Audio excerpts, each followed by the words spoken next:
بسم الله الرحمن الرحیم. نن موږ تاسو د وینډوز 7 انسټالیشنز دکو نو راځو شروع کوو پیل کوو. اول دا وایي چې minimum system requirements for Windows 7 Windows 7 انسټالیشن لپاره باید د کمپیوټر څنګه مشخصات ولري. پروسیسر باید څومره وي کې 1 ګیګا هرتز یا لږ زیات تیز او ریم باید د 2 بیټ لپاره 1 جی بي او 4 بیٹ وینډوز لپاره 2 جی بي. همدارکم هارد ډیسک ډرایو فری سپیس نه مطلب دا غواړي چې تا د کمپیوټر سی ډرایو چې کله پارټیشن ته کې سی ډرایو باید کم از کم څومره وي. 2 بیٹ لپاره باید 14 جی بي وي او د 4 بیٹ لپاره باید 6 جی بي وي. خو دا باید د 10 جی بي نه کم نه وي ځکه چې دې کې موږ تاسو بیا نور معلومات هم سیو کوو، نور پروګرامونه هم معلومات که څه هم موږ تاسو ډي او ای ته وړو، خو په سی ډرایو کې چې موږ تاسو کوم نور پروګرامونه انسټالو د هغو لپاره باید موږ تاسو ځای ولرو که چېرته په دې کې ځای کم وي بیا نو کمپیوټر سلو کېږي، بند کېږي، هینګ کېږي. بل چې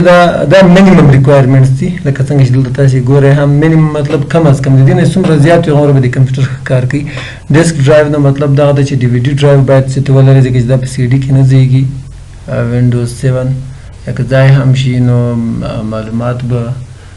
په هغه کې ځینې باید تر کم شوي وي. او ګرافیکس کارډ باید څومره وي کې 128 MB یا له دې نه زیات. نن سبا کمپیوټرونو کې د دې نه زیات وي. راځو د وینډوز 7 انسټالیشن ته. چې کله تاسو سی ډي ور واچوئ یا یو اس بي فلش ډرایو ور کوئ کمپیوټر هم ریسټارټ کوئ، دغه نه وروسته به تاسو په ډیل کمپیوټرونو کې F12 بټن، په ځینو کې ډیل ډیلیټ بټن وي یا DEL چې په لیکلی وي یا F2 بټن وي F2. نو هغه د تاسو د کمپیوټر د مدربورډ پورې اړه لري چې په کومې طریقې سره تاسو د بوټ ډیوایس پریارټي آپشنز ته تاسو دلته رارسئ. نو د ډیل اکثر هلته ډیل کمپیوټرونه دي، نو ډیل کمپیوټرونو کې F12 بټن یا F12 بټن به وایي. تاسو ته به دلته چایس هغه به درکړي، اپشن یې به درکړي تاسو کوم یو څه شي نه تاسو انسټالیشن کوئ. د سی ډي روم ډرایو نه یې کوئ یا ډي وي ډي روم ډرایو نه یې کوئ، یو اس بي نه یې کوئ، ریموویبل ډیوایس نه یې کوئ. نو که سی ډي مو راچولې وه سی ډي روم ډرایو به انتخاب کوئ، که یو اس بي مو راچولې وه فلش وغیره نه هم کوو نو ریموویبل ډیوایس یا یو اس بي به دلته لیکلي وي هغه به انتخاب کوئ. د هغه نه وروسته به بیا تاسو F10 بټن ووایئ یا به انټر بټن ووایئ او سیو به یې کوئ. او د هغه نه وروسته به تاسو ته راشي دغه سکرین څه وایي پریس any key to boot from CD or DVD. نو سی ډي DVD ته چې راچولي په دې وخت کې تاسو د کیبورډ چې هر یو بټن به ووایئ. نو د دې نه وروسته به بیا تاسو ته دغسې یو سکرین راشي چې هغه کې به وینډوز از لوډینګ فایلز دا به لږ وخت ونیسي، بیا به د هغه نه وروسته په خپله درته راشي دغه سکرین سټارټینګ وینډوز او د هغه نه وروسته به دا سکرین راشي. په دې سکرین کې به تاسې نیکسټ باندې کلیک کوئ. نیکسټ باندې کلیک کول نه وروسته به دا سکرین راشي او انسټال ناو باندې به کلیک کوئ. د دې نه پس دغه سکرین راځي او په خپله به بغیر له کوم کلیک نه دغه سکرین ته راشي. په دې کې به تاسې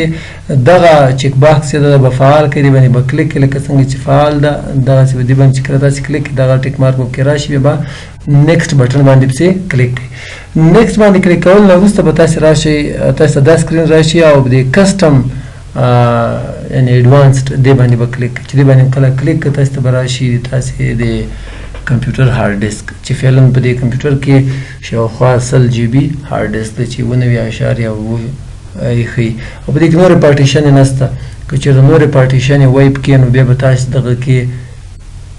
دا ټوټل سایز ته به راتلی او په دې ځای کې تاسې په سی ډرایو کې د دې لپاره چې نور معلومات هم ډیلیټ نه شي باید چې سی ډرایو تاسې فارمیټ کړئ ډیلیټ کړئ. نو را به شي دې کې به بیا تاسې انتخاب کوئ سی ډرایو. سی ډرایو به څنګه پیژنئ؟ اول ډرایو چې دلته په دې ځای کې ټوټل سایز کې به وي MB کې به وي 100 MB به وي 300 MB به وي یا به 500 MB سایز به وي هغه به نه انتخابوئ. د هغه نه لاندې چې کوم ډرایو ده اول هغه ډرایو چې د هغه سایز په جی بي کې وي هغه به انتخاب کوئ او را به شئ ډرایو آپشنز ته په دې باندې به کلیک کوئ. دلته به تاسې د آپشن یې وښکاري نو هغه به تاسې بیا ډیلیټ کوئ او ډیلیټ کول نه وروسته به هغه پاس چې کوم MB کې وي هغه به هم ډیلیټ کوئ. سایز چې په MB کې وي هغه یو ډرایو خپله جوړیږي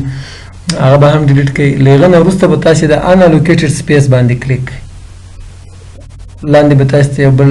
2-3 پرایمري پارټیشنز یو 2 یا 3 ډرایوز ښکاري خو په دې ځای کې به یو هغه وي د اپشن ورکړی وي unallocated space دې باندې به کلیک کړئ لکه څنګه چې دلته دغه یو ښکاري او نیو باندې به کلیک کړئ چې کله تاسو نیو باندې کلیک کړئ د تاسو څومره سایز ورکوئ دلته که تاسو چېرته 10 GB سایز ورکوئ نو 10,000 MB به ورته ولیکئ او که 40 GB سایز ورکوئ سی ډرایو ته نو 40,000 MB به ولیکئ او نور ډرایو بیا تاسو ته بل پارټیشن لپاره پاتې سي او که چېرته مثال غواړئ چې دغه ټول سایز دې ولري دغه به همدغه ډول باندې پرېږدئ او اپلای باندې به کلیک کړئ چې اپلای هم کوو اوکې به یې کړئ د هغه نه وروسته چې وګورئ دلته اوس سی ډرایو جوړ څه سیسټم ریزرو یو ډرایو ده چې 100 MB دی تاسې کمپیوټر کې دی 300 MB وي یا 500 MB وي چې هر څومره وي هغه سره تاسې موږ او تاسې کار نه لرو خو موږ او تاسې کار له دې ډرایو سره چې کله هم تاسې انسټالیشن کوئ نو بیا به هم اول ډرایو چې په جی بي کې سایز وي ټوټل سایز هغه به انتخاب کوئ تاسې سی ډرایو وي په دې باندې به کلیک کوئ داسې نه چې بل یو هم انتخاب کړی وي چې لاندې مثال بل یو ډرایو هغه هم انتخاب کړی وي هغه باندې به کلیک نه کوئ ځکه چې بیا د وینډوز فایلونه هلته ځي په هغه ډي یا په ای کې به درته سیف کېږي له دې وجې نه به تاسې په دې ډرایو باندې دا به انتخاب کوئ او نیکسټ بټن باندې به کلیک کوئ چې څنګه یې کلیک کوئ نو انسټالینګ وینډوز په خپله دا پروسه شروع کېږي دا پروسس او دې ته به تاسې انتظار کوئ د دې نه پس یو چې کله کاپي کېږي دې سره ټیک مارک راځي بیا چې تاسې وګورئ دې نه مخکې به دغه بیا داسې فیصدي سلو ته رسېږي او په دې طریقې سره به دغه سکرینونه تاسې ته وار په وار په اتومات ډول تاسې کلیک وغیره سیټینګ نه غواړئ دا به مخته ته راځي او اخره کې بیا تاسې وینډوز ریسټارټ کېږي چې کله ریسټارټ شي د هغه نه وروسته به تاسې دلته کوم بټن نه وایي پریس اني کی ټو بوټ فرام سی ډي آر ډي وي ډي دا به دغسې پرېږدئ چې په خپله راسټارټ شي دغه سکرین به ته راشي د هغه نه وروسته په اتومات ډول بغیر له کوم سیټینګ نه کلیک نه دغه سکرین راشي بیا به دا سکرین راشي او د هغه نه وروسته به کمپلیټینګ انسټالیشن دا سکرین درته راشي او د هغه نه وروسته به یو وارې بیا د تاسې کمپیوټر ریسټارټ سي او تا نه به یوزر نیم وغواړي هلته به د خپل نوم ورته ولیکئ نیکسټ باندې به کلیک پاسورډ دې که اوس ورکوئ اوس یې ورکړه که اوس یې نه ورکوئ نیکسټ باندې کلیک کوه وروسته بیا پاسورډ ورکولی شئ پروډکټ کې حق د سره یې هوارېږه کنې پرېږده نیکسټ یې کړه او یوز ریکمنډډ سیټینګس دا اپشن باندې به کلیک کوئ نیکسټ به یې کې وخت او تاریخ کسټمایز سم کړه کنې نیکسټ باندې کلیک کړه وروسته بیا سمولی شئ نیټورک لرې خوښه ده که نه یې لرې مطلب یو اپشن ته انتخاب کوئ د دریو اپشنو چې هر یو باندې تاسې کلیک کړه په هغه باندې ورته کلیک کړئ فرض کړه پبلیک نیټورک یا هوم نیټورک او د هغه نه وروسته دا سکرین درته راځي په اتومات ډول بیا دا بدلېږي دې سکرین باندې او پریپیرینګ یور ډیسکټاپ بیا به دې نه وروسته تاسې ته راشي دغه سکرین او په اخره کې به د تاسې وینډوز چې ده انسټال شي په دې ډول نو دا و د وینډوز انسټالیشن او دا د موږ تاسې نن ورځې درس